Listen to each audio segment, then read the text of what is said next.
संदेश भाऊ आज लय दिवसांनी भेटायला आलेला आहे. चालत आलाय पावसा पाण्याचं. भाऊ लय दिवसाने आलाय. एक तर ह्यो माणूस आला ना 5 स्टार प्रॉपर्टीचे दर्शन होतात ना. आपल्याला जायचं होतं पार्टीला.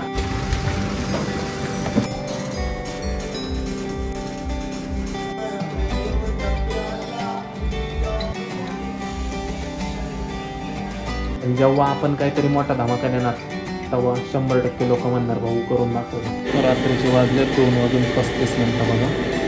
तुमचा भाऊ कॉफी बनत बसलाय.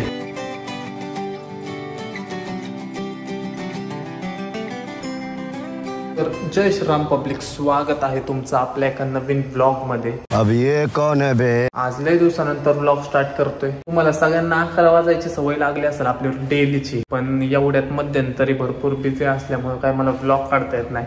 कुठं ना कुठं तुम्हाला डिसअपॉइंट करतोय मी असं मला वाटतंय. बात सही आहे, पण काय करता काम पण, आणि सध्याला पावसाच्या वातावरणाने कुठं जाता बी येईना आणि धड काय करता बी येईना. चालायचंच. बाय द वे आपल्या घराच्या इंटेरियरचं काम सुरू होतं, तिथंही बिझी होतो. डेकोरेशनची माझी इव्हेंटची कामं होती, तिकडेही बिझी होतो. त्यामुळं मला कसं आहे कंटिन्यू ब्लॉग काढता येईना. आता पण जरा थोडक्यात एवढं सगळं निस्तारलं ना, आपण परत आपलं पहिल्यासारखं डेली ब्लॉग स्टार्ट करूया. आत्ता ऊर आखलेलं आहे. उरकायचा सीन असा आहे की केपीत चाललेलो आहे आपल्या जीवा भावाचा संदेश भाऊ आज लय दिवसाने भेटायला आलेला आहे मला. सो म्हणलं भाऊ आज तरी वेळ काढ. म्हणजे 4-5 तो पहिले येऊन गेला पण मला वेळच नव्हता. त्याने फोन केला की मी बिझी, जमतच नव्हता. आज वेळात वेळ काढून थांबलो. त्यातल्या त्यात बी पाऊस चालूच होता. आत्ताशी पाऊस थांबलेला आहे. सो ऊर आखलेलं आहे आणि निघालेलं आहे. काय सीन आहे स्टे ट्यून बघत राहा. चॅनलला सबस्क्राईब केलं असेल अजून पण सबस्क्राईब करा. आत्ताशी 50 झाले आहेत. सिल्वर प्ले बटन पाहिजे. पण मी डेली ब्लॉग केलं ना लवकरच येईल, पण मी डेली ब्लॉग आहे ना त्यामुळे जरा शॉर्ट झालेला आहे. त्या समजून काय नियोजन आहे आजचं बघत राहा. निघालेलं आहे आणि अशी तर आहे बघा. 5 मिनिटं पण नाही झाले आणि जरा बरोबर पाऊस झाला. आणि पुढं बघा मेंढरांनो बाजूलो नाही तर नील गाडी टाकून एखादा मेंढरा. श्रावण चाले, श्रावण वाजलो.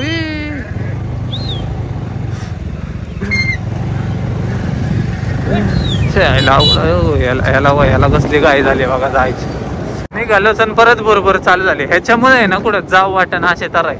म्हणजे जरा कुठं निघालं 5 मिनिटात पाऊस आलाच आणि भिजवलंच. आणि एकदा भिजाय आपल्याला आवडत नाही बाबा.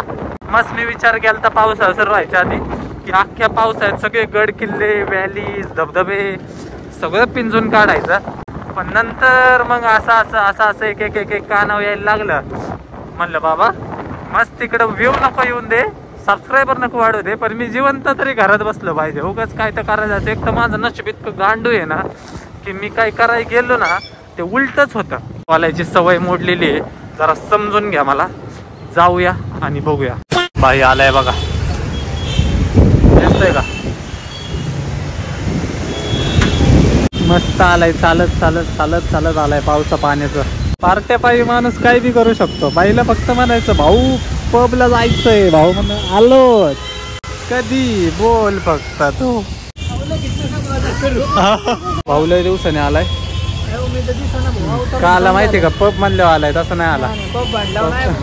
कुठं जायचंय? सो गाईज आलेलो आहे एका ठिकाणी.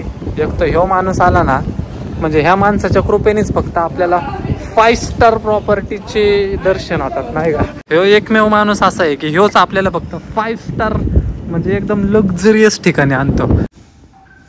A few moments later. चला झालेलं आहे काम आणि निघालेलं आहे. मी नाही जात वरती असल्या ठिकाणी. हेच जातो फक्त. काय नाही तू पण दिसशील नाही बघायचं. हम गरीब है जनाब, हमको परवडत नहीं 10,000 का रूम. हम ओयो वाले आदमी है. 300 रुपये 1 तास. डायरेक्ट झाडा झुडपात. इथं फक्त आम्ही फ्लेक्स करायसाठी इथं आलतो. ऍक्च्युअल मध्ये आम्ही झाडात जाणार आहे. माग कुठं जायचंय? ठेल्यावर जाऊ. चला आता ठेला. 4 व्हीलर पार्किंगला जायचे दिवस येणार आहेत का नाही आपल्यावर? कधी मेलो लय अवघड गाव आहे. चला काहीच ते गाणं तर आपलं सध्या वाजतंय. आपल्यासाठी नुसतंच वाजतंय. काय वायदा त्याच्यात बॅकग्राऊंडला वाजलं पाहिजे. लढलं. चल जाऊ दे. किती वाजल्यात? गाड्या बंद आहे का काय काय माहिती. 3 वाजलेत पण कार्निवलला आतोय कार भूक लागलेली आहे.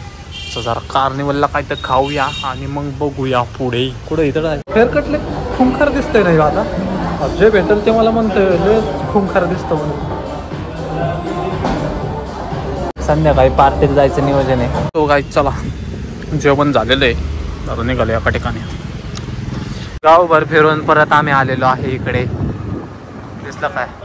हां आता तुम्ही जाऊ शकता आणि मीही जाऊ शकतो. किती वाजता येतो?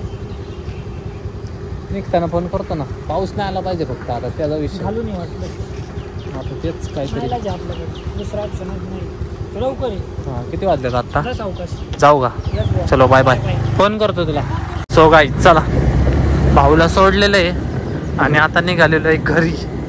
ॲक्च्युली संध्याकाळी परत पार्टीला जायचं आहे त्याच्यामुळं म्हणलं घरी जावं आणि माझे पेंडिंग कामं सगळी उरकावी आणि मग परत यावा आणि मग पार्टीला जावं आणि परत घरी जावं असं काय ते नियोजन आहे. आता डिपेंड्स पावसावर. या रिमझिम झिलमिल पाऊस धारा तन मन फुलवून जाती. सहवास तुझा मधुमास फुलाचा गंध सुखाचा आती. हा धुंदगार वारा हा कोवळा शहारा उजळून रंग आले स्वच्छंद कीर्तीचे. चिंब भिजलेले दुःख सजलेले. सो गाई चला पोचलेलं आहे घरी. 2000 years later. सो गाईज एअरला आलेलं आहे. जसं की तुम्ही पाहिलं आपल्याला जायचं होतं पार्टीला. सो त्यामुळे आलेलं आहे. उरकतो आणि मग निघतो आणि मग नाचतो. चल चल चल चल चल चल 7th फ्लोअर.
सो गाई चला 12 वाजलेले आहेत आणि घरी निघालेलो आहे. आता भरपूर झाले पार्टी.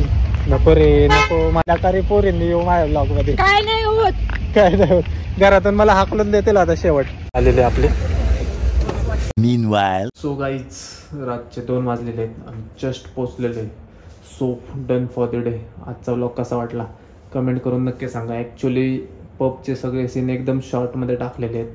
कॉज जरा कलेश व्हायला लागला आहे माझ्या घरी. एक तर पुरींवरून आणि दुसरं मी फिरतो त्याच्यावरून. आता त्यांना माहीत नाही यातून मला पैसे येतात म्हणून. लोकांना वाटतं टाईमपास करतोय का काय पण त्यांना ॲक्च्युअलमध्ये माझी परिस्थिती माहीत नाही. त्यामुळं कसे लोक जज करतायत ते करतायत पण कसं होतं माझ्या घरी कलेश व्हायला लागलं आहे बाकी काय नाही. त्याच्यामुळे काही गोष्टी अशा असतात ना की घरचे कायदे आणि घरच्या अटी सगळं जपाळून नाही का सगळं काय म्हणतात जपून वागायला लागतं. काय आत्ता सगळ्या पब्लिकला तसंच वाटणार टाइमपास पण जेव्हा आपण काहीतरी मोठा धमाका देणार तेव्हा 100% लोक म्हणणार भाऊ करून दाखवलं. त्या दिवसाची वाट बघतोय. तोपर्यंत टोमनेच खायचेत आपल्याला. So done for the day. आजसाठी एवढंच. भेटूया उद्याच्या व्लॉगमध्ये. Bye bye. Good night guys. रात्रीचे वाजले 2:35 बघा. तुमचा भाऊ कॉफी बनवत बसलाय. आता कॉफी पितो आणि झोपतो आणि मग सकाळी स्विमिंग पूलला जाऊ जरा वसूल करून टाकू. कॉफी झालेली आहे बघा. तेरी